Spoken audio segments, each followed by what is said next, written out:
share and subscribe to Vishwasam.in. Extremely sorry to disappoint అంటే ఇప్పుడు ఏదో ఉనికిపోతున్నాను మంచం కింద కొంచెం నేడుస్తున్నాను అని అందరూ what ever the media speculating వాళ్ళందరికీ చిన్న డిసప్పాయింట్మెంట్గా ఉండొచ్చు వీడియో. ఇక్కడ పాయింట్ ఏంటంటే I just want explain the whole concept. ఇప్పుడు నేను ఆల్మోస్ట్ ఒక 1 year బ్యాక్ ఏదో ట్వీట్స్ పెట్టాను అనే ఎలిగేషన్. ఆ ట్వీట్స్ ఎవరో మనోభావాలు దెబ్బతిన్నాయి.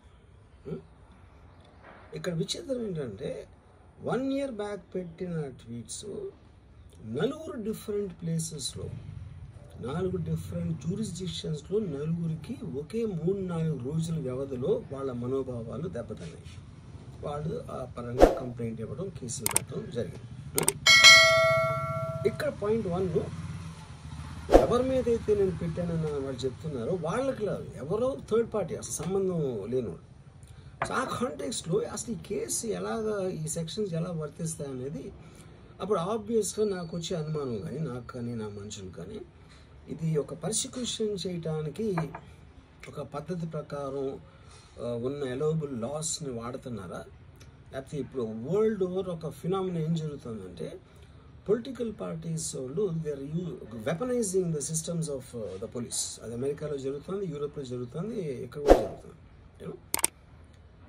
అప్పుడు నేను ఏ ఒక్క వ్యక్తిని, ఒక పోలీస్ ఆఫీసర్ని కానీ, ఒక పొలిటికల్ పర్సన్ కానీ నేను బ్లేమ్ చేయట్లేదు.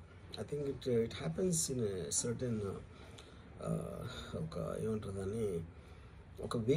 అది అందరూ కూడా ఎంతో కొంత అది చేయటానికి టెంప్టేషన్ ఉండొచ్చు. But eventually there is the law of the land which will take the final call. So అది that I completely agree, believe in that and I abide by that as a citizen. So ఇప్పుడు ఇక్కడ జరిగింది ఏంటి, నాకు ఒక notice వచ్చింది, నేను ఒక రిప్లై ఇచ్చాను, ఫలానా చోట ఫలానా తారీఖు నేను వస్తాను.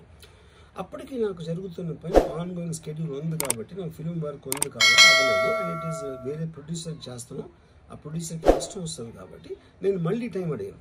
ఇదేంటి కేసు, ఇదేం అర్జెంట్ కేసు అంటే 1 year తర్వాత ట్వీట్ చూసిన అతనికి 1 weekలో అన్నీ అయిపోవాలనేది ఏమన్నా మీనింగ్ ఉంటుంది అసలు దానికి? So which basically means it is being done for purposes other than the urgency of the case. ఇప్పుడు అర్జెన్సీ ఆఫ్ ద కేసు అంటే మీరు మర్డర్లు గేడర్లు ఇన్ని జరిగి సంవత్సరాలు తీసుకుని. Like, share and subscribe to Vishwasam.in.